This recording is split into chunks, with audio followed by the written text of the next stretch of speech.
चलम चित्तम चलम चित्तम धर्मो एको ही निश्चल है। बंधु, चित्त चलायमान है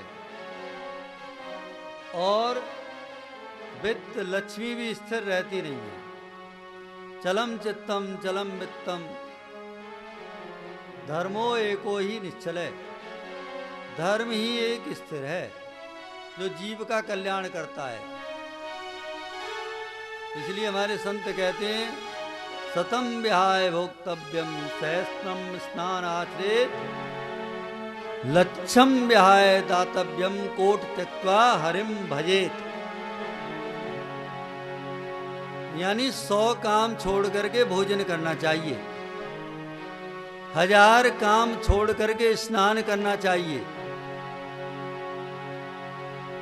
और 1,00,000 काम छोड़ करके हमको दान देना चाहिए। कोई द्वार पे आ जाए तो 1,00,000 कामों को छोड़ दो, दान दो। और करोड़ करोड़ काम छोड़ करके भी हमको श्री हरि का भजन करना चाहिए,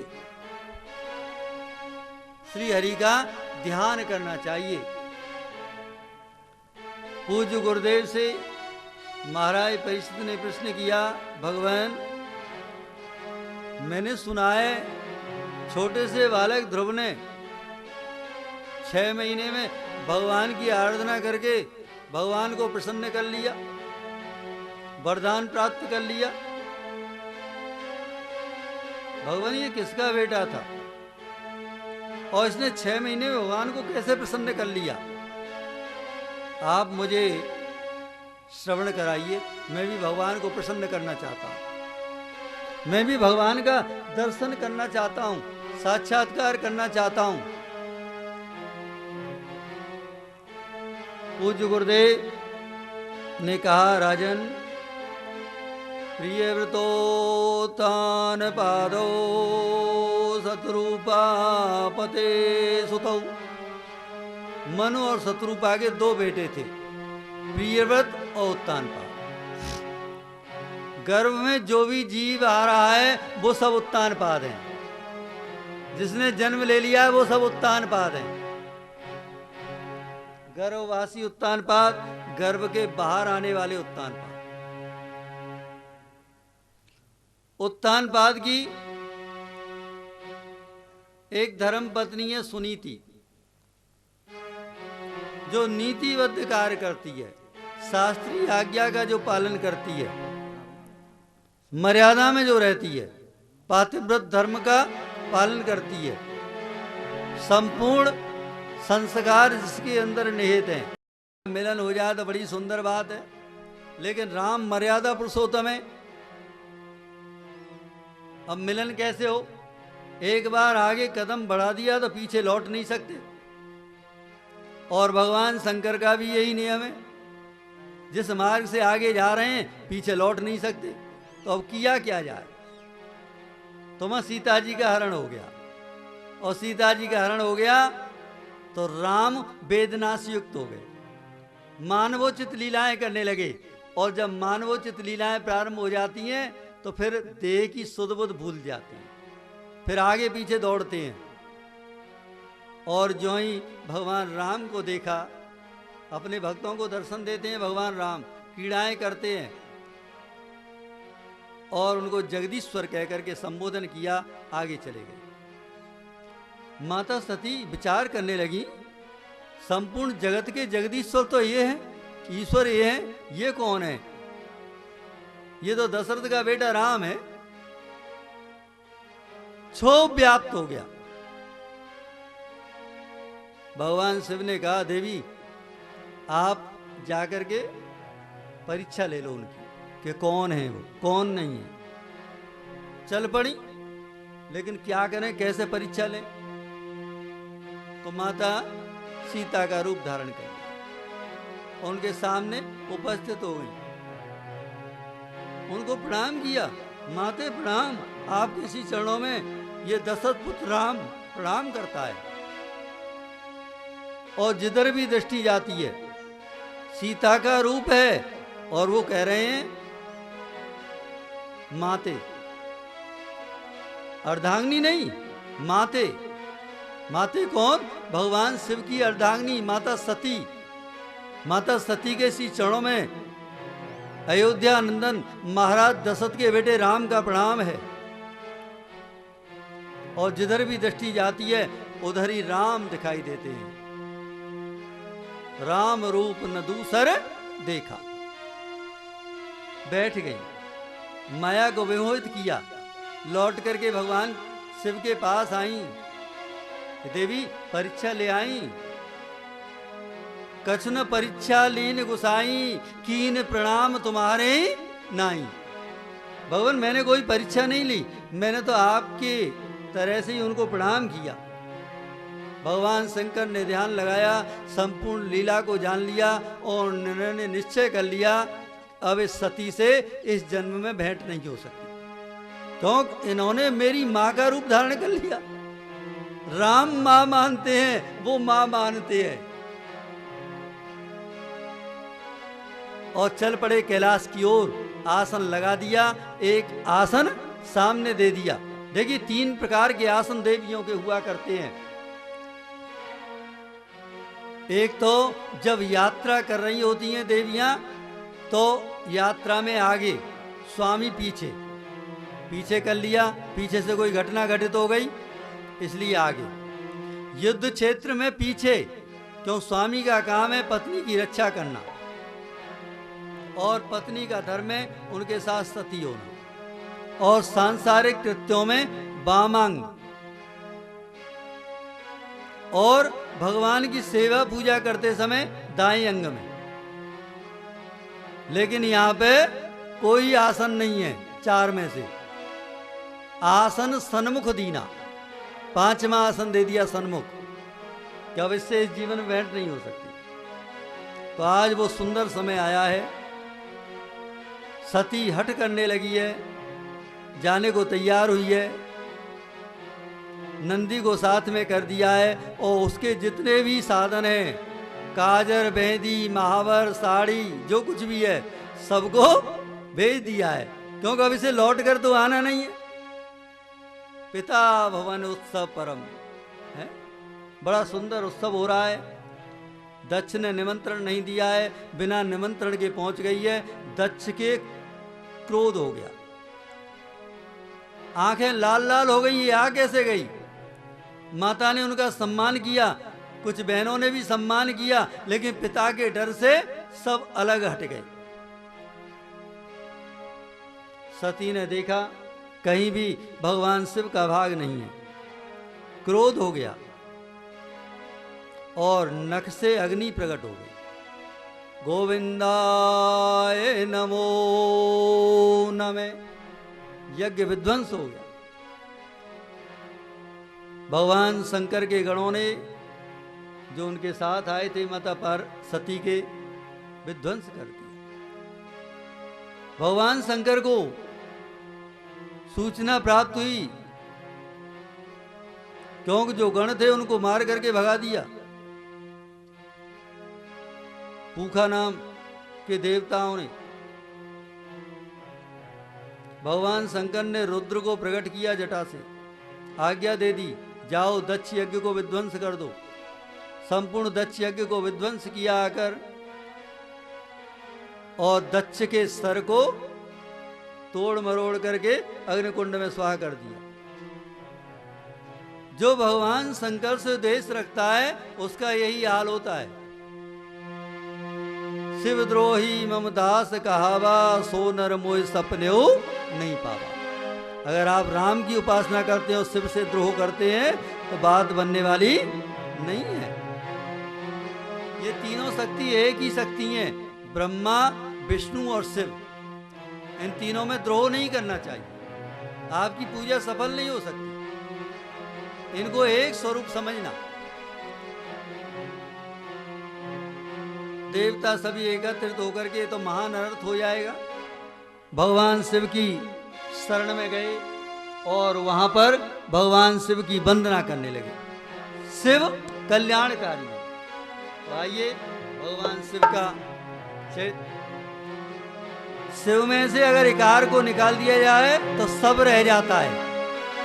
जब तक आपका संबंध ईश्वर से है, आप शिव रूप हैं, और ईश्वर से संबंध टूटते ही आप सब हो जाते हैं।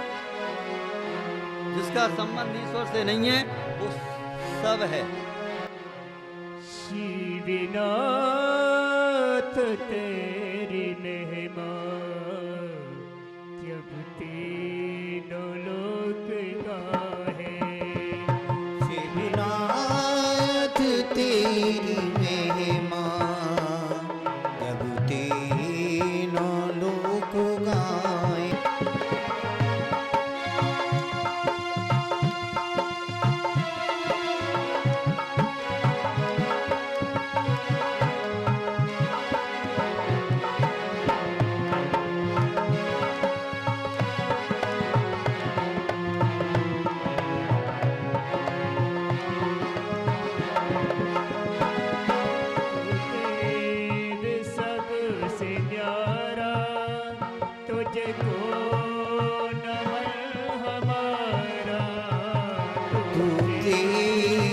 सबसे न्यारा तुझको नमन हमारा। देव सबसे न्यारा तुझको नमन हमारा। तू देव सबसे न्यारा तुझको नमन हमारा।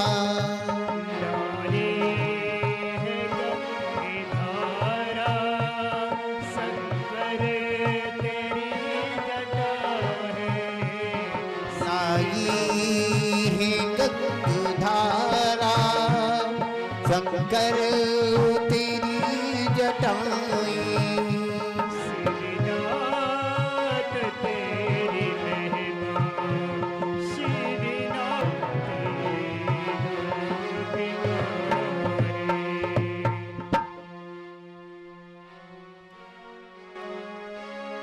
बोलो शंकर भगवान की जय।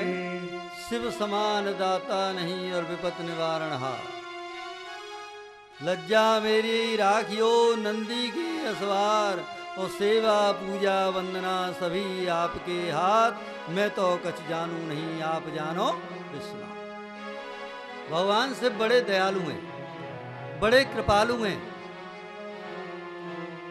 प्रसन्न हो गए, आशीर्वाद दे दिया। दक्ष को बकरे का सर लगाया गया। बकरा कामी भी है और ब्रह्म का भी प्रतीक है। जिसकी दृष्टि ब्रह्म में हो जाए। आज दक्ष की दृष्टि ब्रह्म में हो गई। यज्ञ सफल हुआ, भगवान शंकर का भाग दिया गया। माता सती के वियोग में भगवान शंकर ने उसके मृत शरीर को अपने कंधे पर धारण किया।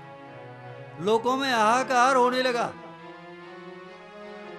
भगवान नारायण ने सुदर्शन चक्र को आज्ञा दी और उसके जो जो अंग प्रत्यंग गिरने लगे वही जो है पीठों के रूप में स्थापित हो गए। 51 पीठ बन गए। आज हम सब वहां जाते हैं, अपनी मनोअभिलाषाओं को पूर्ण करते हैं। भगवान की एक एक लीला बड़ी दिव्य है। लोक कल्याण के लिए लीलाएं होती हैं। सती चरित्र भी लोक कल्याण का है। भगवान शंकर जल से ही प्रसन्न हो जाते हैं, आपको बैकुंठ पद दे देते हैं। ऐसे हैं भगवान भोलेनाथ। देवता हमारे बड़े दयालु और कृपालु हैं। भगवान गणेश जी दूरवा से ही प्रसन्न हो जाते हैं। भगवान शालिग्राम तुलसी पत्र से ही प्रसन्न हो जाते हैं। और भगवान भोलेनाथ तो इतने कृपालु और दयालु हैं। एक माता जी थी जो संतरे बेचा करती थी। और भगवान शिव पार्वती जी के साथ रोज ही भ्रमण पर निकलते थे और रोज ही उस बुढ़िया से संतरे खरीदते, एक संतरा छीलते और एक फांक खाते और बुढ़िया से कहते ये संतरा मीठा नहीं है तेरा। बुढ़िया चाखती संतरे को, ये मीठा है तो तुमने कैसे कह दिया ये कड़वा है, खट्टा है। और उस संतरे को छोड़ देता, बाकी सब संतरों को ले लेता और दाम पूरे संतरों के देते भगवान भोलेनाथ और आगे चले जाते। इसी प्रकार रोज का यही कृत्य था। किसी सब्जी वाले ने कहा, अरे बुढ़िया तू बड़ी भोली भाली है। क्या हुआ? ये जो संतरे खरीद के ले जाता है ना, तू ध्यान ही नहीं देती, ज्यादा संतरे तौल देती है। वो तुझे बातों में लगा लेता है। बुढ़िया ने कहा, मैं सब जानू, बाकी बात अन्य। प्रेम में नियम नहीं होता, प्रेम में सारे बंधन टूट जाते हैं। जब पिता मैंने प्रतिज्ञा की, जो हर को शस्त्र न कहाऊं तो शांतन सुत न कहाऊं। कृष्ण ने प्रतिज्ञा की थी अस्त्र नहीं उठाऊंगा, लेकिन पिता मैंने प्रतिज्ञा की महाभारत के युद्ध में तो नियम को तोड़ दिया, प्रेम के बंधन में बंध गए। अर्जुन के रथ को प्रेम के बंधन में बंद करके हाँका था। नियम में प्रेम नहीं चलता। प्रेम जहां हो जाता है वहां नियम नहीं चलता। तो बुढ़िया से कहा, अरे मैं तो जानबूझ के उसे ज्यादा देती हूं। वो मुझे जो संतरे खिलाता है ना, वो केवल यह सोच करके खिलाता है कि ये बुढ़िया वैसे तो खाएगी नहीं संतरे, मैं अगर इसको खिला दूंगा तो ये खा लेगी, इसलिए वो मुझे खिलाता है। मैं सब उसके भाव को जानूं। तो भैया भगवान भोलेनाथ इतने कृपालु और दयालु हैं कि वो आपको संतरा खिलाना चाहते हैं, लेकिन एक आप हैं कि आप खाना ही नहीं चाहते हैं। भगवान भोलेनाथ तो आपके द्वार पर आते हैं आपका कल्याण करने के लिए, लेकिन आप उनके कल्याण को समझ नहीं पाते हो। बुढ़िया ने समझा उनके कल्याण को और अपने जीवन को कृतकृत्य कर लिया, धन धन्य कर लिया। दक्ष का जीवन कृतकृत हुआ, धन धन्य हुआ। जो इस चरित्र को श्रवण करता है उसके जीवन में भक्ति भाव आता है, परमार्थ के तत्व को वो जान लेता है। इस संसार सागर से, अभयारण्य से वो पार हो जाता है, उसकी कीर्ति इस जगत में प्रतिष्ठित हो जाती है। तो बंधुओं, भगवान का ध्यान करो, भगवान का स्मरण करो, भगवान का चिंतन करो। एक बार कुछ सज्जन अर्थी लेकर के जा रहे थे, भगवान भोलेनाथ भी उनके साथ लग लिए, क्योंकि वो कहते हुए जा रहे थे राम नाम सत्य है। भगवान शंकर ने सोचा ये तो हमारे स्वामी का नाम ले रहे हैं, जिनकी हम आराधना करते हैं, भाई ये तो हमसे भी बड़े भक्त हैं, इनके ही साथ ही रहेंगे हम। तो चल पड़े, संस्कार किया, संस्कार करके अपने घर के लिए आने लगे। जब घर आने लगे तो भगवान भोलेनाथ भी उनके घर साथ में हो लिए कि हम तो भक्तों के साथ में ही रमण करेंगे, ये हमारे स्वामी का नाम स्मरण करते रहते हैं। लेकिन घर पे आते ही देवियां तो अपने कार्य में लग गई, कोई रसोई बनाने लग गई, कोई बच्चों को दूध पिलाने लग गई, और पुरुष जो थे वो अपने अपने काम पे चले गए, कोई व्यापार पे चला गया, कोई नौकरी पे चला गया। भगवान शंकर ने विचार किया, भाई गड़बड़ी हो गई, ये हमारा जो नाम का प्रताप है, हमारे स्वामी का जो नाम लेने वाले ना, ये उसका प्रताप है, उसके पास चलना चाहिए हमको, इनका प्रताप नहीं है। और चिता के पास आए, चिता की भस्मी को शरीर पर लपेट लिया, तभी से भस्म राग लगाते हैं भगवान भोलेनाथ। आज भी उज्जैन महाकाल में भगवान की भस्म आरती होती है प्रातःकाल है। कौन कौन गए महाकाल के दर्शन किए? किसी ने? आपने किए? अच्छा अच्छा, हमने तो कई बार किए। खैर, बोलो महाकालेश्वर भगवान की। लेकिन ये भूतेश्वर नाथ भी महाकाली हैं, आपके मथुरा वाले रंगेश्वर बाबा, भूतेश्वर नाथ, बोलो भूतेश्वर नाथ भगवान की जय। बोलो रंगेश्वर बाबा की। तो बंधुओं, भगवान ने अपना वहीं आसन जमा दिया। 3 लोक बस्ती में बसाए गए, आप बसे वीराने में, आप बसे शमशाने में। एक भक्त भगवान के दर्शन के लिए आया, तो पंडित जी ने उसको अंदर प्रवेश नहीं करने दिया। भैया आपका प्रवेश वर्जित है, आप भंगी हो, स्वीपर हो। अरे भाई, शिव भी भंग पिया करते हैं, इसलिए शिव भी भंगी और हम भी भंगी, फिर काएगी दंगा दंगी है। शिव भंग पीते हैं इसलिए वो भंगी हैं और हम भी भंगी हैं, फिर काएगी दंगा दंगी, मंदिर में जाने दो। और मंदिर में प्रवेश कर गया। भगवान शिव का दरबार एक ऐसा दरबार है जो 24 घंटे खुलने वाला दरबार है, और हमारे गिरिराज जी का दरबार 24 घंटे खुलने वाला है। बोलो गिरिराज धरणे की। जब भक्त नहीं होंगे, जब भक्त नहीं होंगे, भगवान कहाँ होगा। जब भक्त नहीं होंगे, भगवान कहाँ होगा। जब भक्त नहीं होंगे, जब भक्त नहीं होंगे, भगवान कहाँ होगा। जब भक्त नहीं होंगे, भगवान कहाँ होगा। तेरी मेरी, तेरी मेरी, तेरी मेरी समस्या का समाधान कहाँ होगा। तेरी मेरी समस्या का समाधान कहाँ होगा। जब भक्त नहीं होंगे, भगवान कहाँ होगा।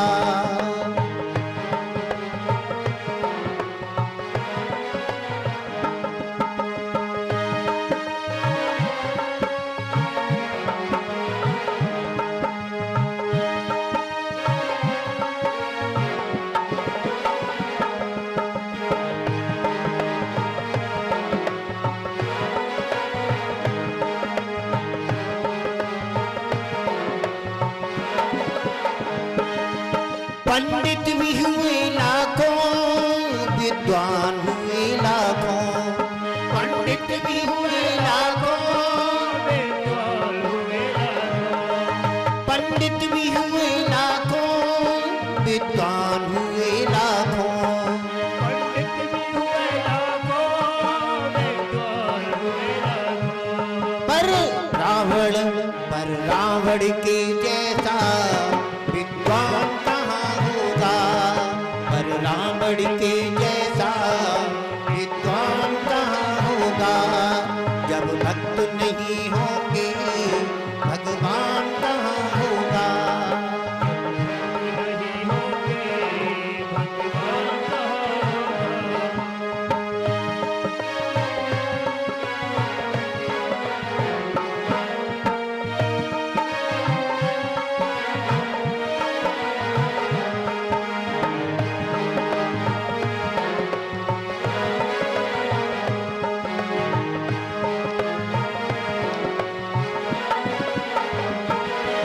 करते हैं तपस्या भी, वरदान भी पाते हैं।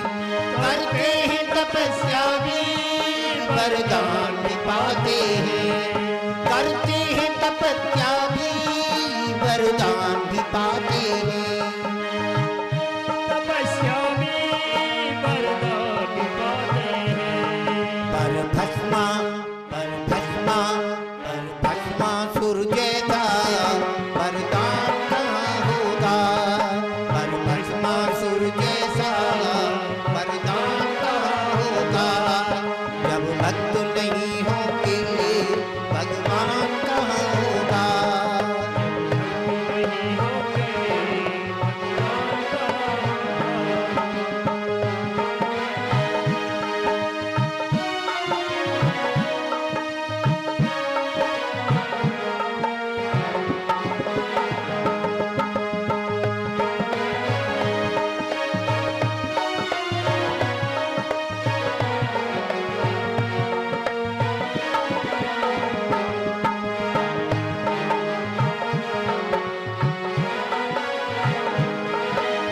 दानी भी होते हैं और दान भी करते हैं। दानी भी होते हैं जो दान भी करते हैं। दानी भी होते हैं पर दान भी करते हैं। दानी भी होते हैं पर दान भी करते हैं। लेकिन पर कन्या दान जैसा महादान कहाँ होगा। पर कन्या दान जैसा महादान कहाँ होगा। भगवान कहाँ होगा।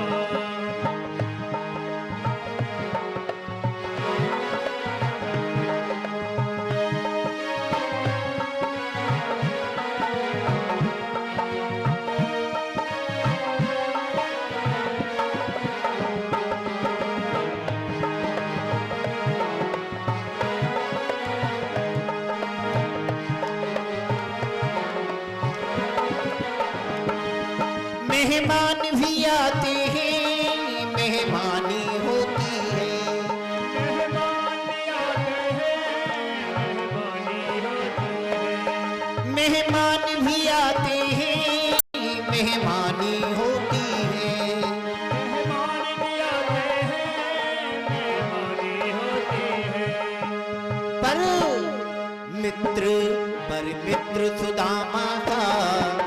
मित्र सुदामा सा मेहमान कहाँ होगा। पर मित्र सुदामा सा मेहमान कहाँ होगा। तेरी मेरी समस्या का समाधान कहाँ होगा। तेरी मेरी समाधान कहाँ होगा।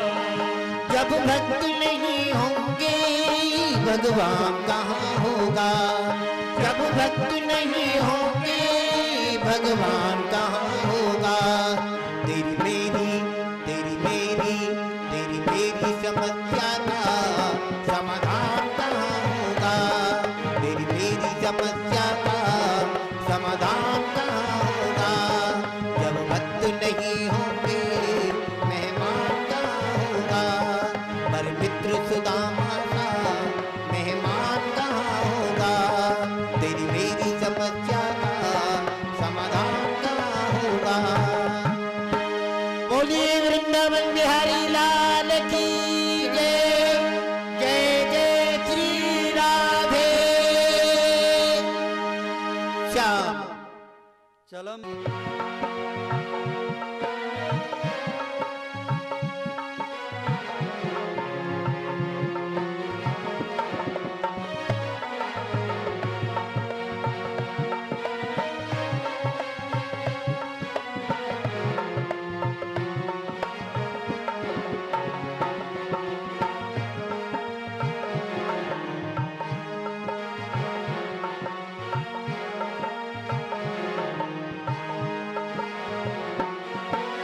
तुम हो दया के सागर जन्मों की मैं हूँ प्यासी।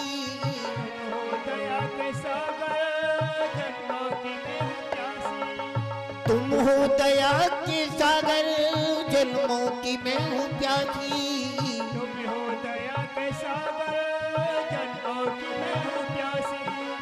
दे दो जगह मुझे भी चरणों में बस जरा सी। दे दो जगह मुझे भी चरणों में बस जरा सी। दे दो जगह मुझे भी चरणों में बस जरा सी। बेचैन मन के तुम ही बेचैन मन के तुम ही आराम मुरली वाले मुझे चरणों से लगा ले। मेरे श्याम मुरली वाले वो मुझे चरणों से लगा ले। मेरे श्याम मुरली वाले।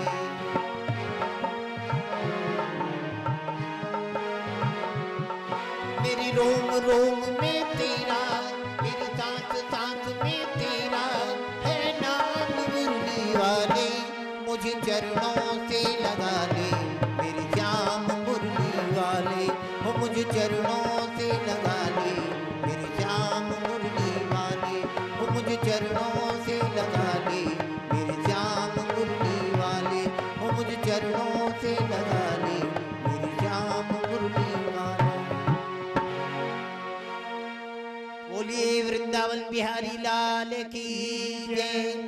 श्रीमद् भागवत महापुराण की जय। जय जय श्री राधे। तो बंधु, मानव जीवन भोग के लिए नहीं है, ये योग के लिए, तपश्चर्या के लिए, भगवत भक्ति के लिए है। इस संसारारण अभयारण्य से पार जाने के लिए है। देवहूति का जीवन सफल हो गया, करदम जी का जीवन सफल हो गया। मानव जीवन अमूल्य है, इसका कोई मोल नहीं है। एक बार महात्मा बुद्ध के पास एक व्यक्ति गया,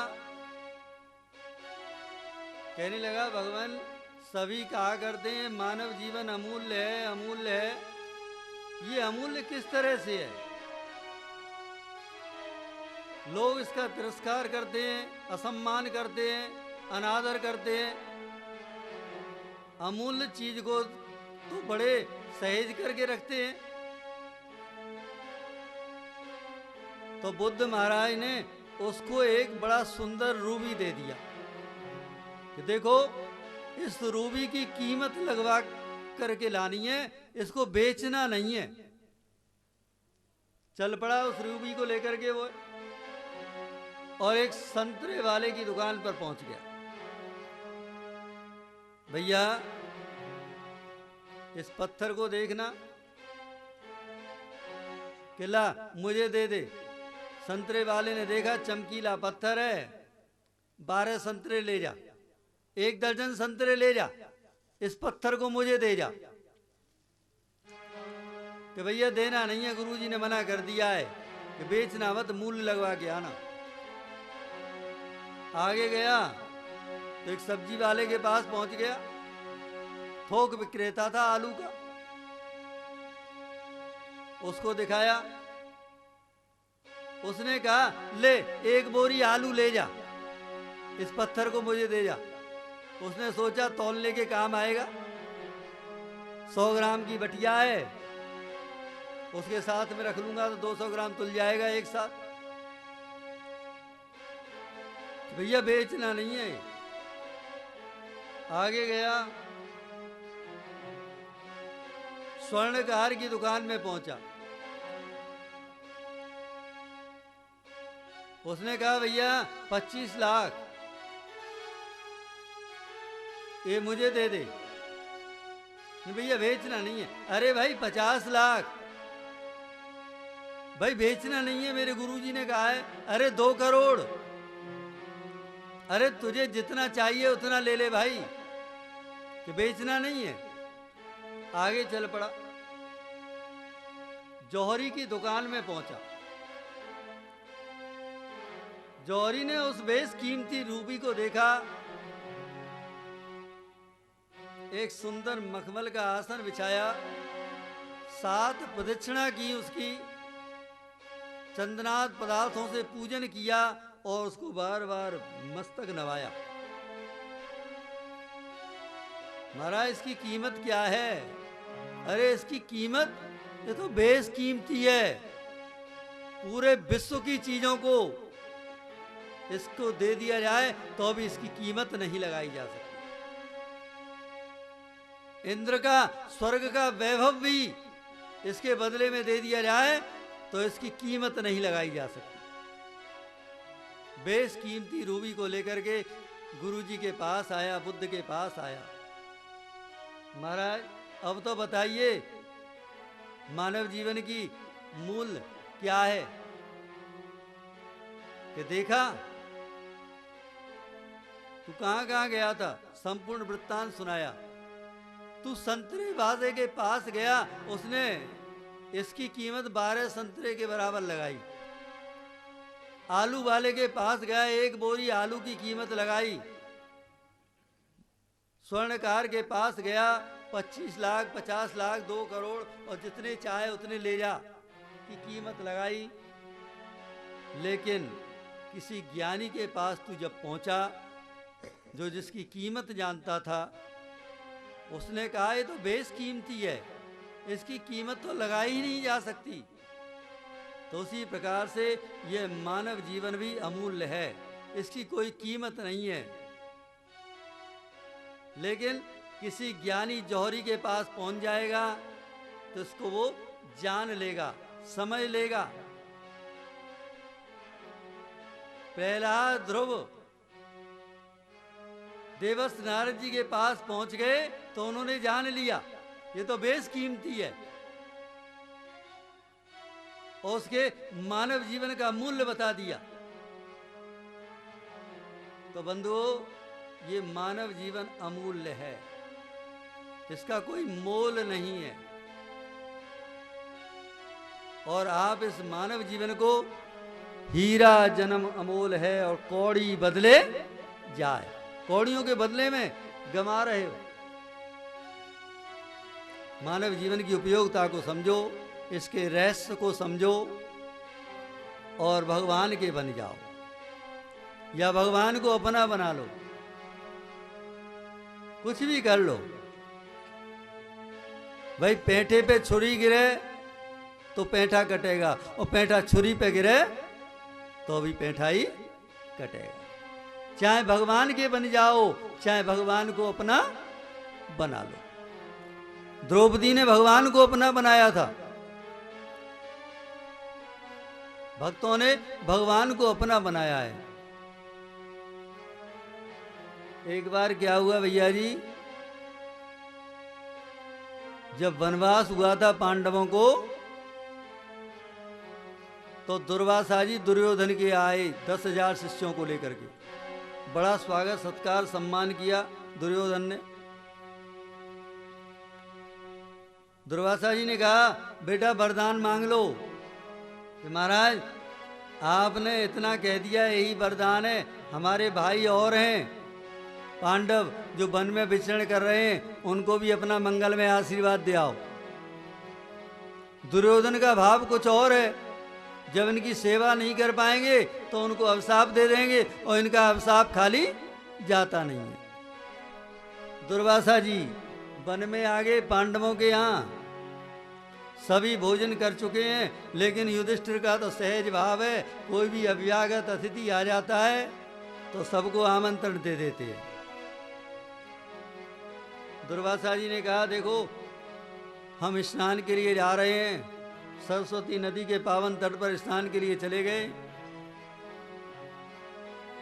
और द्रौपदी चिंता में मग्न हो गई, क्योंकि जो भगवान भुवन भास्कर के द्वारा एक पात्र दिया हुआ था जो अच्छे पात्र कहलाता था कि भोजन अगर द्रौपदी कर लेगी तो इसमें से अब कुछ नहीं निकलेगा, और जब तक द्रौपदी भोजन नहीं करेगी अनचाही वस्तुएं, मुंह मांगी वस्तुएं इसमें से प्रकट होती रहेंगी। आज द्रौपदी ने भी भोजन कर लिया है, क्या करे। महाराज युधिष्ठिर तो आनंद मग्न है, उन्हें तो कोई चिंता ही नहीं है। द्रौपदी ने भगवान को पुकारा, द्वारकाधीश को, उनको आने में विलंब हुआ। भाई एक समय वो था जब वस्त्र हरण हो रहा था और भगवान को पुकारा था तो भगवान ने अवतार धारण किया था। नारी बिच सारी है कि सारी बिच नारी है, नारी ही की सारी है कि सारी ही की नारी है। और एक समय ये आया है विपत्ति का, लेकिन आज द्वारकाधीश को पुकारा है, भगवान को आने में विलंब हुई। भगवान ने कहा द्रौपदी मुझे भोजन दो, भूख लगी है, बहुत दूर से आ रहा हूं। द्रौपदी कह रही है आपको आने में इतना विलंब क्यों लगा? वहां तो आपको आने में विलंब ही नहीं लगा। जब मेरा साड़ी का एक ही पल्लू रह गया था मेरे तन पर तो आपने तुरंत साड़ियों का अंबार लगा दिया, ढेर लगा दिया। यहां इतने देर से क्यों आए हो? कि द्रौपदी तूने द्वारकाधीश को पुकारा था, हृदयनाथ को नहीं पुकारा था। आपका ईश्वर यहां विराजता है, आपका ईश्वर आपके घर में विराजता है। माता पिता चलते फिरते ईश्वर हैं, उनकी अगर सेवा हो गई तो आपने संपूर्ण तीर्थों का सेवन कर लिया, संपूर्ण देवताओं का सेवन कर लिया, उनकी सेवा करो। कि जो समस्या के समाधान के लिए आपको मैंने पुकारा है, आर्त होकर के वही समस्या आपने खड़ी कर दी। मैं भोजन कर चुकी हूँ, अच्छे पात्र में कुछ भी नहीं है, कि लाओ दिखाओ मुझे। तो देखा, भगवान की अहेतु की कृपा है, एक तुलसी पत्र उसमें लगा हुआ है। भगवान ने उसका प्राशन किया और दुर्वासा जी सहित 10,000 शिष्यों को लंबी लंबी डकार आने लगी। भीमसेन को भेजा, जाओ बुला के लाओ, हमारे गुरुजी हैं वो। गोविंद कह रहे हैं हमारे गुरुजी हैं वो। भीमसेन ने कहा महाराज विलंब हो रहा है, भोजन ठंडा हो रहा है, आप जल्दी चलिए। भाई एक बात बताओ, मां कृष्ण तो नहीं आ गया है?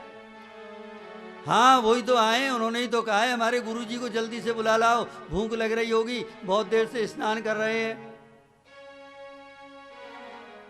आशीर्वाद दिया वहीं से, सुखी रहो, आनंदित रहो, विजय श्री को प्राप्त करो।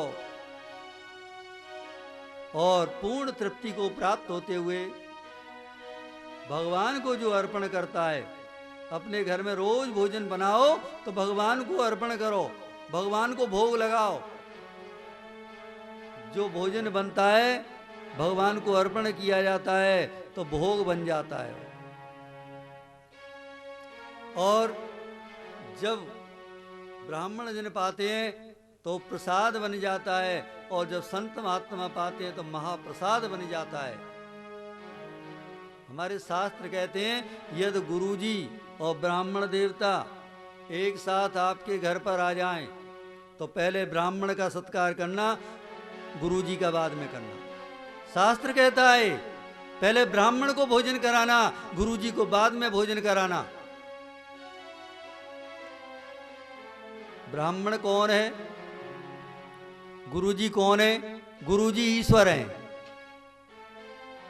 और ईश्वर जिस ब्राह्मण को अपने राज सिंहासन पर आसीन करता है,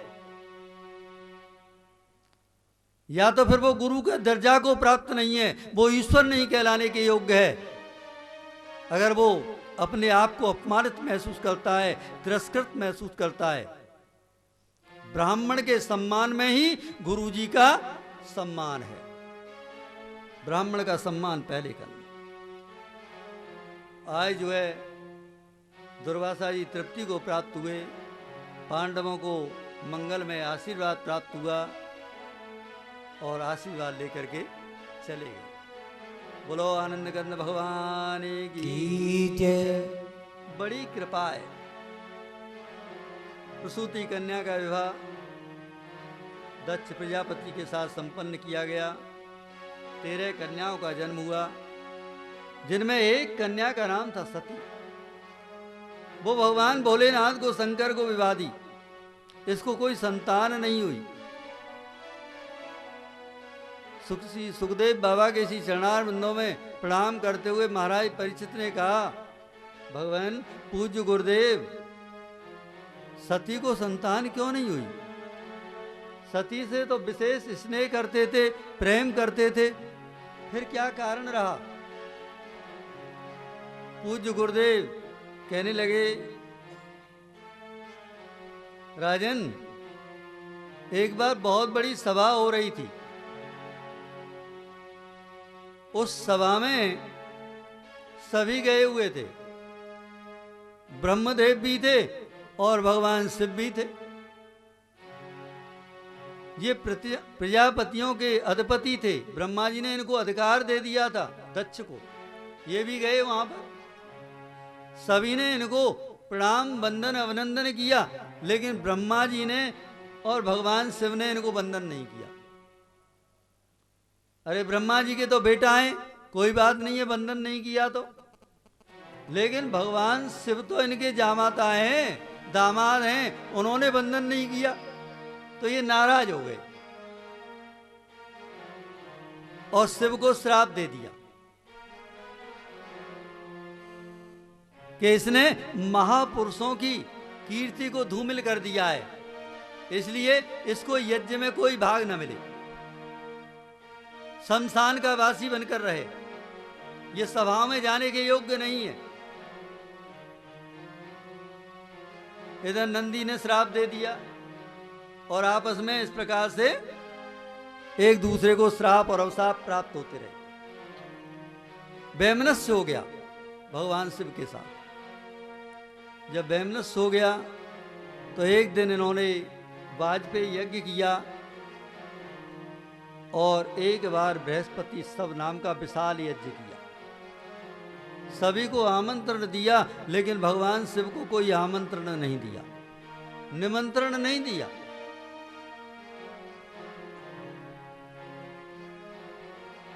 माता ने देखा बड़े सुंदर सुंदर विमान आकाश मार्ग से जा रहे हैं।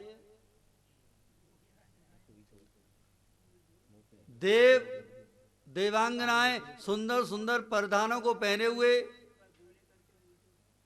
विचरण कर रही हैं नभ में, विमान चले जा रहे हैं। देवर्ष बाबा का आगमन हुआ। पूछा, बाबा ये देवता कहाँ जा रहे हैं आज? अरे देवी, आपको पता नहीं है? आपके जो पिताजी हैं ना, उन्होंने बहुत बड़े यज्ञ का आयोजन किया है। ये सब देवता वहीं जा रहे हैं। तुम्हारे पास निमंत्रण नहीं आया क्या? आमंत्रण नहीं आया? बहुत से सज्जन वृंद कहते हैं, भैया गिरिराज जी का आमंत्रण नहीं है हमारे पास, गिरिराज जी का बुलावा नहीं है, वैष्णो देवी ने हमको बुलाया नहीं है। अरे आपके पास लंबी चौड़ी चिट्ठी आएगी क्या? आपके मन में विचार आ गया, गिरिराज नाम आ गया, तो समझिए आपके जीवन में आमंत्रण आ गया। ये भगवान का निमंत्रण है। संसार के लौकिक निमंत्रण जो आते हैं वो कागज के आते हैं, कागज के लिखे हुए आते हैं, प्रिंटेड आते हैं, या हाथ के लिखे हुए आते हैं। लेकिन भगवान का निमंत्रण आपके हृदय मंदिर में आता है, हृदय मंदिर में प्रकट हो जाता है। अगर आपको वैष्णो देवी का ध्यान आ गया तो समझ लीजिए वैष्णो देवी हमको बुला रही हैं, अब हमको चलना चाहिए। गिरिराज जी का स्मरण हो जाए तो बुला रहे हैं। एक बार एक कोई भक्त थे, उन्होंने किन्हीं आचार्य से कहा, आचार्य जी हम गिरिराज जी की परिक्रमा करना चाहते हैं। ठीक है महाराज जी, 15 तारीख को हम जाएंगे, उस 15 तारीख को आप चलिएगा। लाजा जी को थोड़ी हरारत सी हुई। उन्होंने कहा, गिरिराज जी की इच्छा नहीं है भाई, हरारत हो रही है भाई, हम जा नहीं सकते। अरे महाराज गिरिराज जी की बड़ी महिमा है, उनकी ब्रज जब आपको स्पर्श करेगी तो सारी हरारत दूर हो जाएगी, सारी पीड़ा वेदनाएं कम हो जाएंगी, शांत हो जाएंगी। नहीं माना, नहीं गया। 2 महीने बाद उसकी पैर में फ्रैक्चर हो गया। बोलो जय श्री राधे। जय श्री राधे। परिवार में शादी आ गई, आज ही प्लास्टर चढ़ाए, डॉक्टर ने कहा है 2 महीने रेस्ट करना होगा, आराम करना होगा।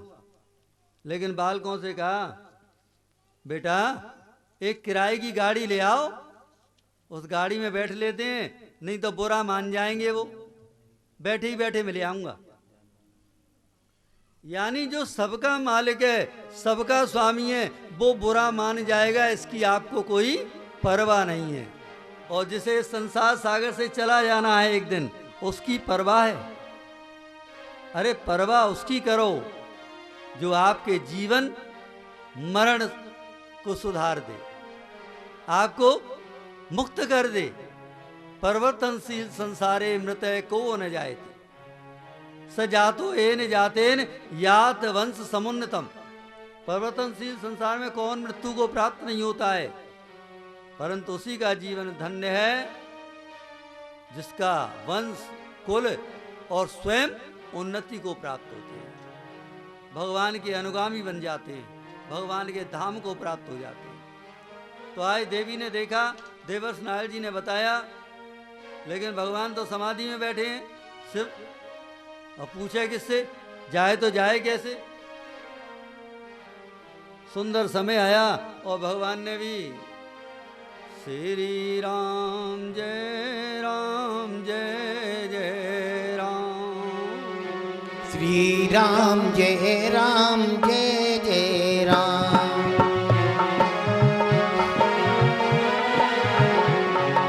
श्री राम जय राम जय जय राम। बोलो श्री राम जय राम जय जय राम। श्री राम श्री राम जय राम जय जय राम।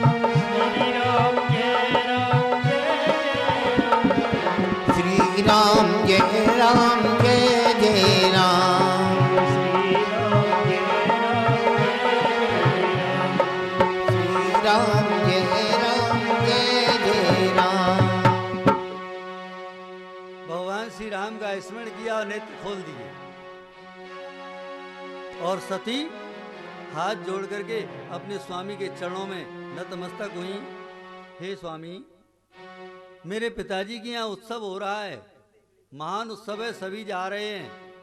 अगर आपकी आज्ञा हो तो हम और आप भी चलें। कि देवी, तुम्हारे पिताजी ने हमारे पास निमंत्रण तो भेजा नहीं है, तो हम जाएंगे कैसे? कि पिताजी भूल गए होंगे, बहुत बड़ा यज्ञ है ना, इसलिए। देखिए, जो बेटी का स्वभाव है ना, बड़ा कोमल होता है, निर्मल होता है। वो पिताजी माताजी के भाव को जानती है। भगवान भोलेनाथ समझा रहे हैं, देवी, उनसे हमारा वैमनस्य है, इसलिए उन्होंने हमको निमंत्रण नहीं भेजा है। और वहां जाएंगे ना तो वो नाराज हो जाएंगे कि ठीक है स्वामी, आप नहीं जा रहे तो मैं तो जाती हूं। देवी, तुम्हारा जाना भी उचित नहीं है। देखिए, किसी धनवान के यहाँ जाना हो तो निमंत्रण आने के बाद ही जाना, और अच्छे कपड़े भी होना आपके पास तो उनको पहन करके जाना।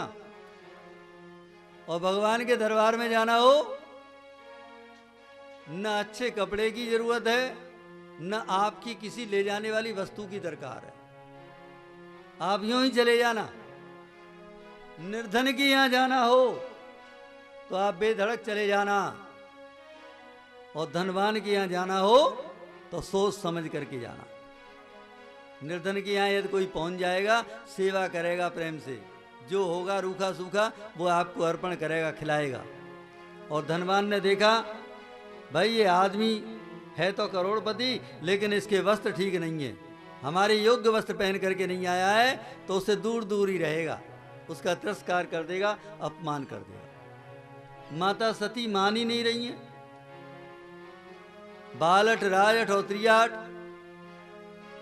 बार बार स्वामी से कह रही हैं। देखिए, एक बार क्या हुआ था, जिस समय भगवान राम का वनवास हो गया और सीता के वियोग में वो भटक रहे थे, तो भगवान शिव सती के साथ में उस मार्ग से विचरण कर रहे थे। दोनों ने मंथन किया कि भाई हमारा और इनका